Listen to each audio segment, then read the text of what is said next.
Hello friends and welcome to my channel. So what kind of a crafter are you? In love with pattern paper, stretching yourself to find time to make cards, or you're not a fan of coloring? If one or more of these describe you, have a look at this Christmas card making kit. Spellbinders Oh Joyful Day by Rosie's Studio is fabulous. This kit has everything that you need for quick and easy cards, and I have 7 layouts to share with you.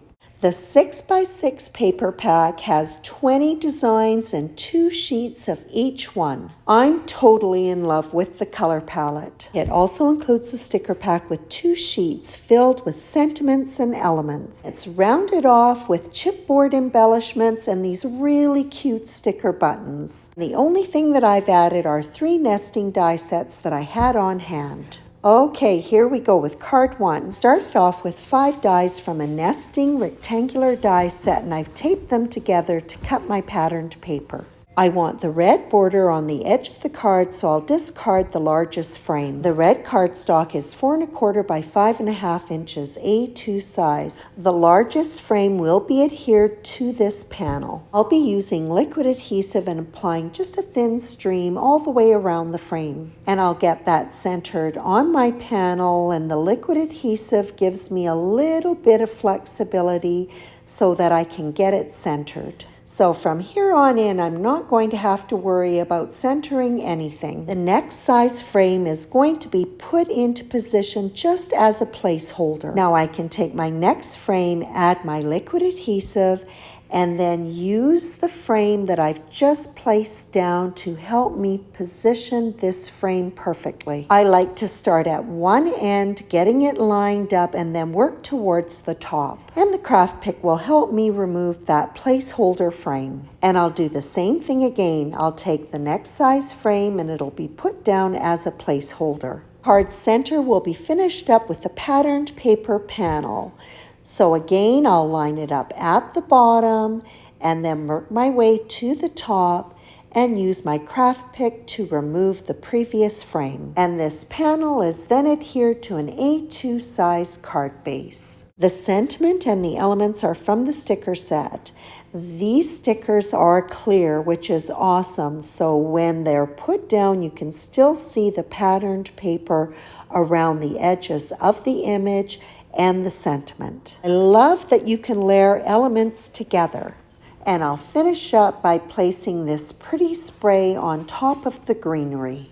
Now on to card 2, and I'll start off by taking one of the pieces of patterned paper that has been trimmed to A2 size and mounting it onto a card base. I'll be using the Joy from the chipboard embellishment set. All of these embellishments are on acetate, which is great for positioning without commitment on your card, so I'm just going to cut that sentiment out.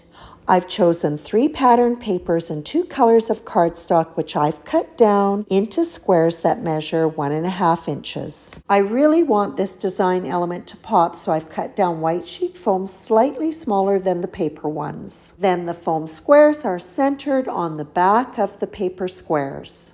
The design has been laid out on my card front, so now I can go ahead and start adhering them. 3 squares that form the diagonal line will be adhered first. And I'll add the other 2 squares on either side of this line.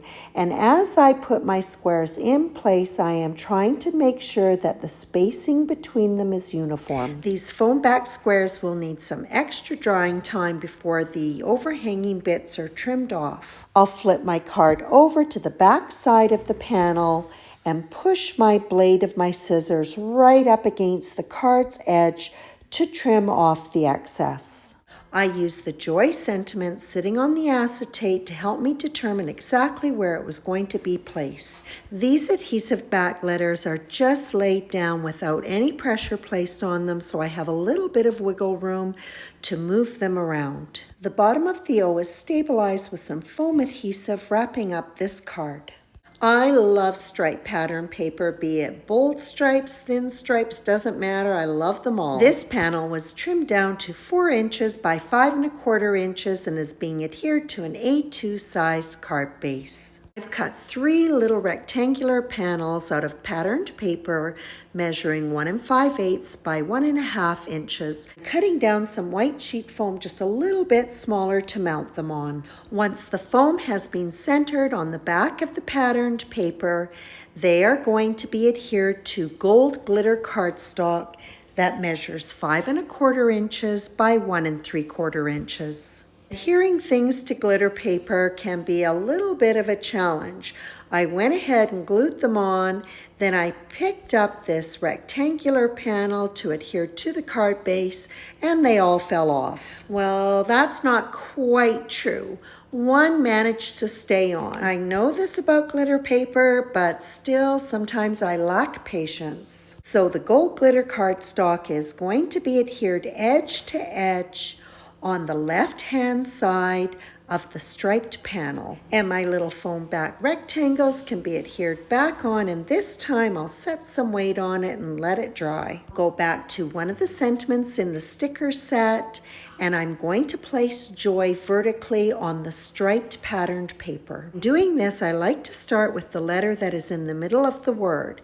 That is placed right in the center of the panel, and then I can easily line up the top and bottom letter. Sticker set includes some beautiful gold snowflakes, so I'll include 3 of those to frame the sentiment. This next card, I'm using a scallop circle nesting die set. A larger die was used to cut the striped paper and also the Santa Claus paper. I thought initially that I was going to foam back that Santa Claus panel, but changed my mind. A gold wreath from the sticker set was adhered to white cardstock, and then the sentiment placed in the center of it. One of the smaller scallop circle dies was used to die cut it and also white sheet foam. The stripe panel was adhered to an A2 size card base, and then the Santa Claus panel without the foam was inlaid into the middle of this panel. The white scalloped cardstock panel was adhered to foam, and then it was centered onto the Santa Claus panel. Onto card 5 with the red pattern paper being cut to 4 1/4 by 5 1/2 inches and being adhered to an A2 size card base. The sweet nutcracker paper was trimmed to 1 1/2 inches by 5 1/2 inches and adhered to the left-hand side of the panel. It was then bordered with some gold glitter washi tape. As a precaution, I like to add in some liquid adhesive. It will overhang the panel, then I'll flip it over and trim it off flush to the card base. The nutcracker and tag are from the cardboard embellishments. I added some gold embroidery thread for the tie for the tag, and then they're adhered to the bottom right-hand side of the card base. The next card features my favorite pattern paper out of the paper pack. Measuring 4 1/4 by 5 1/2 inches, it's adhered to an A2 size card base. Plaid paper was trimmed down to 2 inches by 4 1/4 inches and will be adhered to the bottom of this panel. Create a border between the 2 pattern papers. I'll add in a thin stream of glue and go back to the gold glitter washi tape. One of the sticker sentiments is adhered to white cardstock, and I'm going to cut this one into a small rectangle and mount it on foam. I've just adhered this to an oversized piece, and then I'll trim it down. And the sentiment will be centered onto the plaid portion of the card front. For the final card, 2 designs of pattern paper and soft blue cardstock will be die cut using the Notch Frames die set. The large panel will be adhered directly to an A2 size card base. The middle frame will be adhered to it, centering it. The light blue cardstock frame will first be adhered to a foam die cut, and then it will also be centered onto the last frame on the card front. I'll go back to the sticker collection for a beautiful gold sentiment. And the panel is finished off with a poinsettia and a little berry branch, both from the sticker set as well. All right then, I've got all 7 cards laid out to do the final embellishments. On 3 of the cards, I'll be using those really cute adhesive buttons. I just love them. They're so sweet. And then out comes the gold confetti, my favorite. I like to lay out everything first and then go back and adhere them to the card. If you go to all the work of adding confetti, particularly this card, why not go one step further and add in Nouveau Crystal Drops Morning Dew? This medium dries clear and it takes confetti to the next level. The gold will be slightly subdued but really shiny and gorgeous, but fair warning, this needs to dry overnight. But totally worth it. That wraps up these 7 cards featuring Spellbinders' Oh Joyful Day card making kit. These quick and easy cards will definitely give you a head start for the Christmas season. I love working with these kits. All of the products are designed to go together, taking all of the guesswork out of what should I put with what. I hope you enjoyed this video, and as always, I appreciate your visit.